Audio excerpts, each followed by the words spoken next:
Olwaleero obukulembeze bw'ekibiina kya NRM mu Buganda nga bakulembeddwamu ssentebe waabwe Ssaalongo Kiwanda Godfrey Suubi, abakunzi b'ekibiina okuva mu bitundu eby'enjawulo, ttiimu Kisoboka wamu ne coordinator wa Parish Model mu Uganda yonna Sozigalabuzi bakiise ku Bulange Mmengo gye baaniriziddwa Katikkiro wa Buganda Charles Peter Mayiga wakati mu kunnyikiza enkolagana ya gavumenti eyawakati n'obwakabaka mu nkola empya ey'okukwasizaako abantu ey'akagunjibwawo eya Parish Model. Tuzze okusaba mu butongole pulogulaamu nga tugikuyitiddemu utegeeze kitaffe Ssaabasajja Kabaka.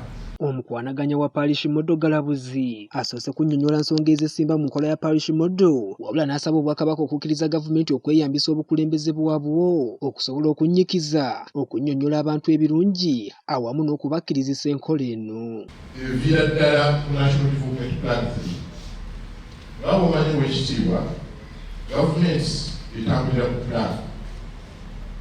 National Development Plan 3, NDP 3, bagiteekawo oba twagiteekawo okutugayingira era ne tukyusa enkola ya gavumenti ne tuva ku sectoral approach oba okukolera mu bitongole ne tugamba tugenda kukolera ku program. Ennyo tukusaba nti message gy'obadde owa mu mwanyi terimba, twagala otuyambeko ku ekyo. Mu buufu bwe bumu, ssentebe wa NRM mu Buganda Kiwanda Godfrey Suubi naye ayongedde okukkaatiriza nti okusinziira ku buwanguzi obuzze butuukibwako mu nteekateeka za Buganda ez'enjawulo, singa bakwatagana ne gavumenti eyawakati ewatali kuwannaanya bakutuuka ku buwanguzi ne mu nkola eno. Olina kampeyini nnyingi ezitambula, wabanga waliwo omukisa Mukama Katikkiro otubanga tusobola ezigabanako naffe netugenda nazo mu maaso, kubanga byonna twetaaga abantu ba Buganda okusobola okufuna ensimbi okuweerera abaana aye n'okubeerawo obulamu buno obwa bulijjo. Omulundi guno ng'essira tuliteese okulwanyisa obwavu mu maka. Puroguramu gyetwasoosowaza ennyo mu kulwanyisa obwavu ye puroguramu gye twayita Parish Development Model, oba enkulaakulana amaanyi ogateeka ku muluka.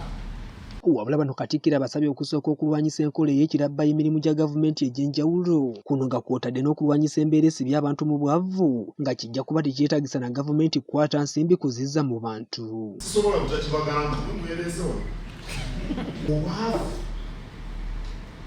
nsonga nkulu kyekimu ku biruma abantu era mwe ng'ekibiina kisaana ne mukisoosowaza mu byaddala abantu nga beekolera. Teri gavumenti mu nsi eyinza kuwa abantu ssente ne bagaggawala, kubanga ebyobufuzi sikaza nnyo. Kitegeeza kutegeera ebiruma abantu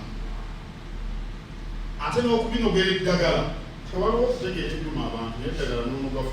Wabula ye minisita w'ebyobuwangwa n'ennono mu Bwakabaka bwa Buganda ow'ekitiibwa David Kiwalabye Male asabye abakulembeze bano okusooka okulwanyisa abantu ab'olubatu mu gavumenti ya NRM abasalawo okwefunza ebintu bya bannansi eby'enjawulo ebiggyibwamu ensimbi, ekitali ekyo nga baalifaananako abakottokera obusa. Abantu bwe banaakola ekyo bamayinduza Buganda mujjako bagibiri kinene nnyo nnyo ddala. Waliwo enkola ebaluseewo ebintu ebitungulwa abantu abamu okubyekwata. Kasabira enkola kati birekaga ebiweze mu ggwanga babeerawo babbulooka abayingira awo ne beekwata amaanyi g'abantu.